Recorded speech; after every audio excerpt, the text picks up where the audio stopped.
Hello there, welcome to the show. I am BHAWANA Casey. On our today's show, we have Dr. Olga Dobranowski as our guest, who recently has scaled the Mt Ama Dablam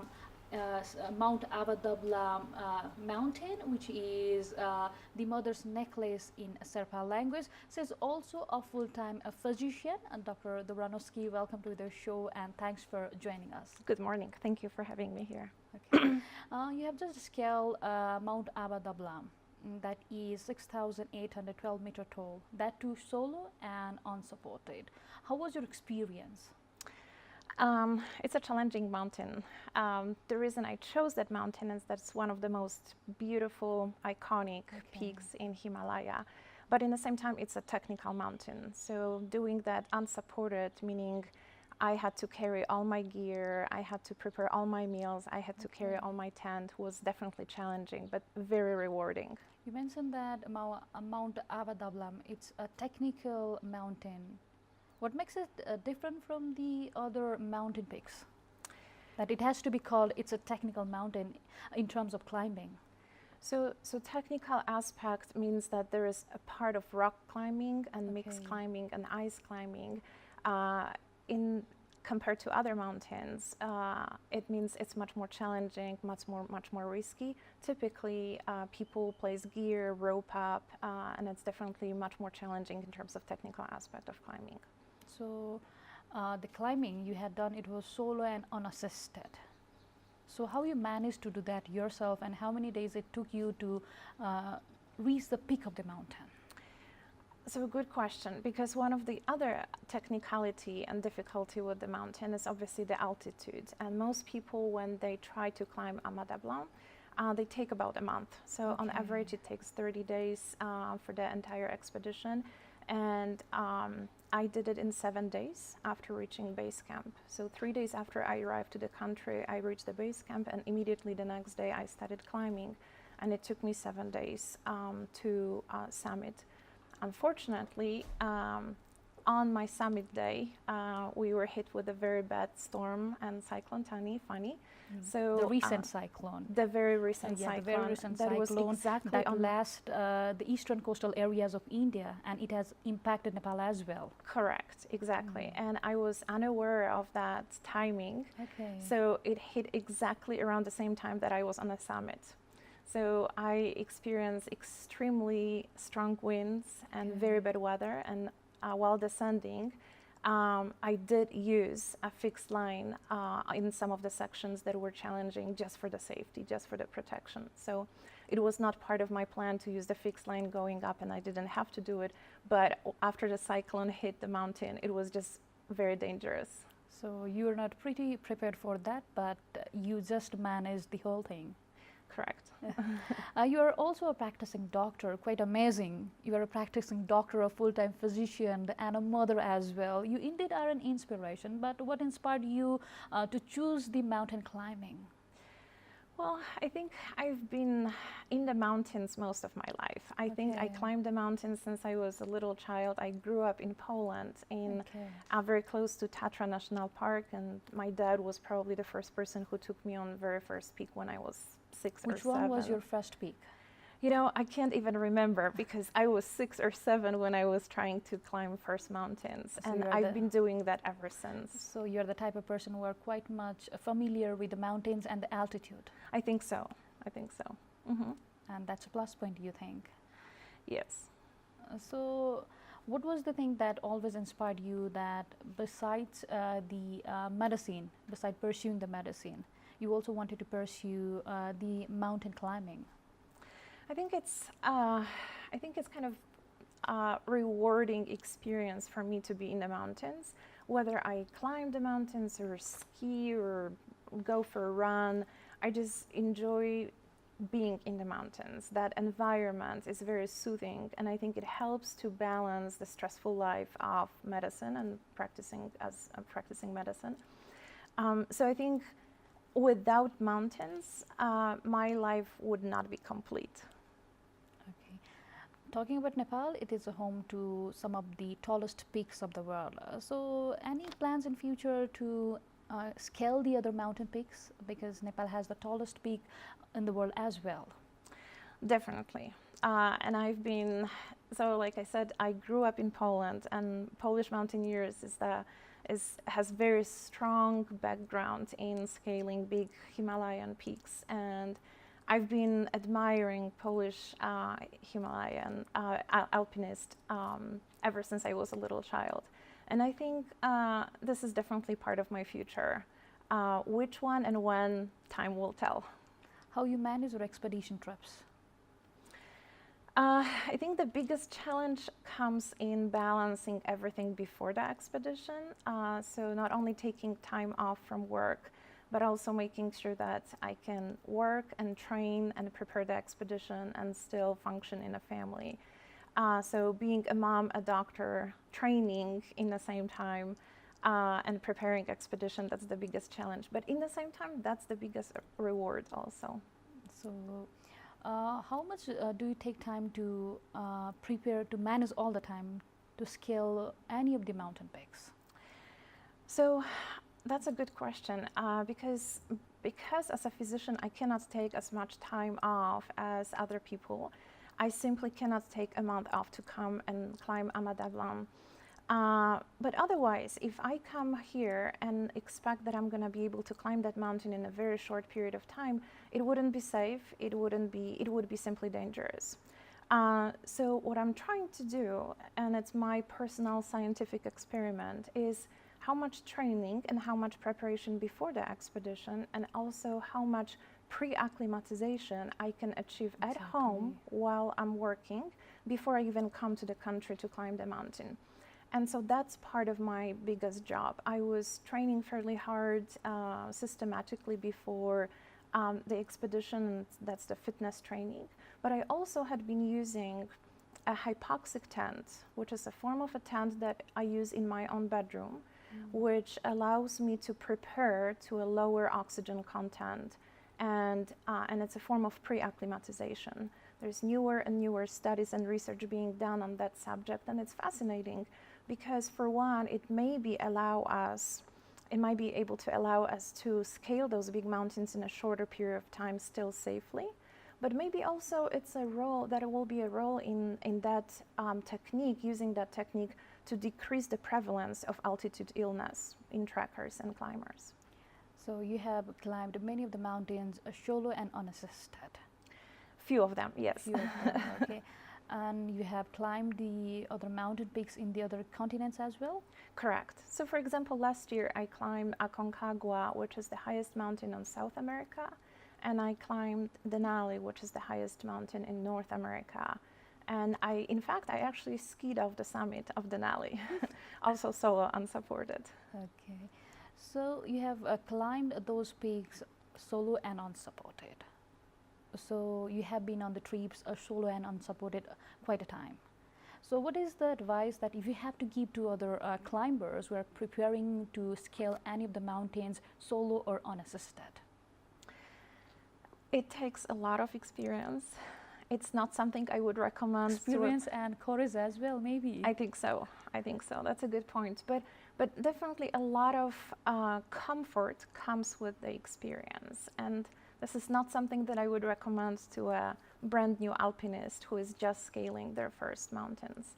I think over years, I collectively, I think I have almost 30 years of mountaineering experience. And I specifically choose mountains that are definitely safer. They're not the most dangerous mountains to do it solo and unsupported. There are mountains that simply cannot be climbed solo. You have to have a gear, rope, and partner, and that's the only way to climb it. So there's a method in my madness, but definitely experience. Okay. So how you have climbed the other peaks of the other continents, that too solo and unassisted, and you also recently climbed Mt Ama Dablam. So what is the difference you found in the peak of Nepal and the other peaks that lies in the other parts of the world? Well, each mountain is a little different, and each mountain has little different challenges, and definitely challenges that came here with climbing Ama Dablam is, for one, it was my first trip to Nepal, so preparation and logistic part of that was definitely a challenge. obtaining a permit and everything, that part. But also unforeseeable, like the cyclone, like the storm. This is something that unfortunately can hit any mountain anytime, and we just have to be somehow prepared for the worst and manage that at the time when it happens. You mentioned that you have climbed Denali and Aconcagua also solo and unassisted. So what is the process of applying for the solo permits back in USA or other countries? So for example, so each country has different requirements as far as permit, and Denali National Park requires a special permit for every climber who decides to climb Denali, and that's obtained through a National Park Service and mountaineering rangers. But on top of a regular permit, you also have to submit a supplement as a soloist, which essentially is a whole list of questions detailing how you're gonna scale that mountain, what is your experience. It's fairly detailed questionnaire, why you want to do it solo and how you're gonna be safe. Or how many days it might take? So again, Denali typically takes, I would say, almost up to 4 weeks. So most people go there for pretty much a month. So the fact that I did it in 7 days is very short. Still, you might need the communication with the base camp or other people. So how you manage all those things as well, because you go on a solo trips normally. So one of the safety device, I think it's mandatory to have a communication device. Yes. And on Denali, it's fairly typical for everybody to have a radio. Radio that you can obtain communications, weather updates, but also you can communicate with others.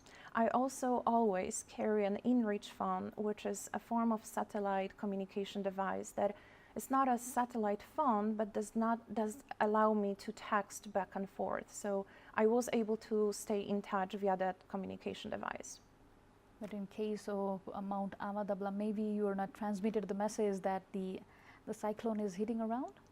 So it was interesting because everybody, all of my friends, including my husband, assumed that somehow I got already that message, and they did not relay that message to me. There was also a breaking in communication. For some reason, some of the messages were not being transmitted. So definitely it's not ideal. The communication device is not ideal. Okay. And you are a mother of 2 boys. So are your children also drawn towards mountain climbing or any other form of sports? They are. They're great kids. And obviously I'm not the most objective person to say that, but they're wonderful boys, Patrick and Philip. They're 12 and 15. And I think the biggest sport that they really are drawn to is rock climbing. I am blessed and fortunate that they are my biggest climbing partners. They're my best partners in the mountains. They enjoy going camping, hiking, and rock climbing. They've started recently ice climbing, and they're also on a ski team, so they're good skiers. So you also get involved in all those activities to keep yourself fit? Yes. Yes, I pretty much enjoy mountain activities year-round, depending of what season it is. That's going to be skiing or backcountry skiing or mountain biking or running or climbing, yes. You're also a member of an organization that's Musa Masla that stresses on the safe travel. Can you elaborate more on this?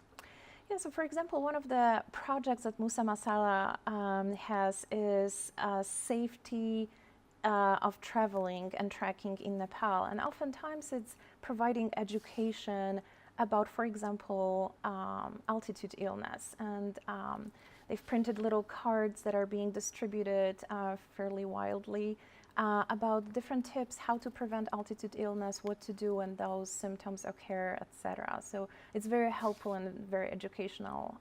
So this organization also encourages women in climbing as well? That's correct. That's correct. I'm proud to be one of the members. You also have taken the initiative to fundraise for establishing Ongshu Sherpa Memorial Hospital in Solukhumbu region of Nepal. How will you get connected with this initiative? So I think that fundraising idea for a hospital that is in a remote valley in Nepal is very appealing to me as a doctor and as a climber. It almost is like a perfect combination of those two passions that I have in my life, medicine and climbing. And I think I feel very compelled about bringing healthcare and providing access to healthcare in remote areas. My personal philosophy is that access to healthcare should be a basic right to everybody and not just a privilege. And so I feel very strongly that I would love to support that idea of building a hospital in a rural, remote valley. So you have get connected with the locals of that area as well. Correct, and I had the privilege to meet Lakpa Sherpa, who is the daughter of late Wangchu Sherpa.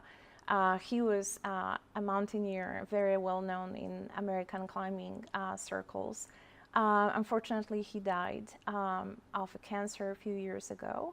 However, his mission is now carried on, and one of his dreams was to build a well-equipped hospital in Sokolukhumbu Valley region, and that mission is being carried on by his daughter. So I felt very blessed that I was able to personally connect with her and meet her and now carry on the mission too.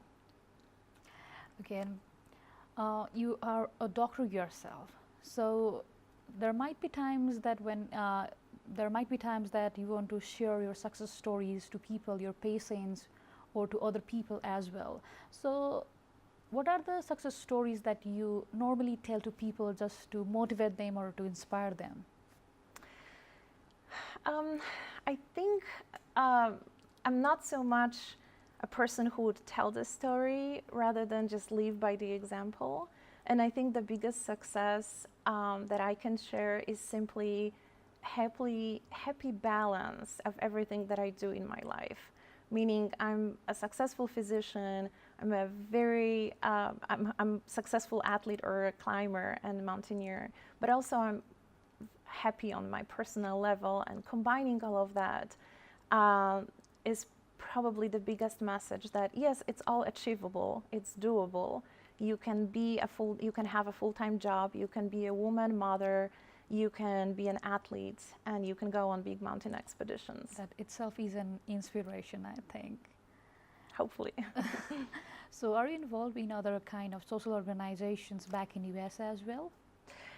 Yes, and they're mostly educational platforms, so I do enjoy teaching, and because mountain medicine is kind of my subspecialty or special area of interest, I do tend to teach quite a bit of mountain medicine courses or high altitude medicine and wilderness medicine courses. Okay, Dr. Olga, we have almost come to the end of our today's show. So when are we coming next, again, Nepal?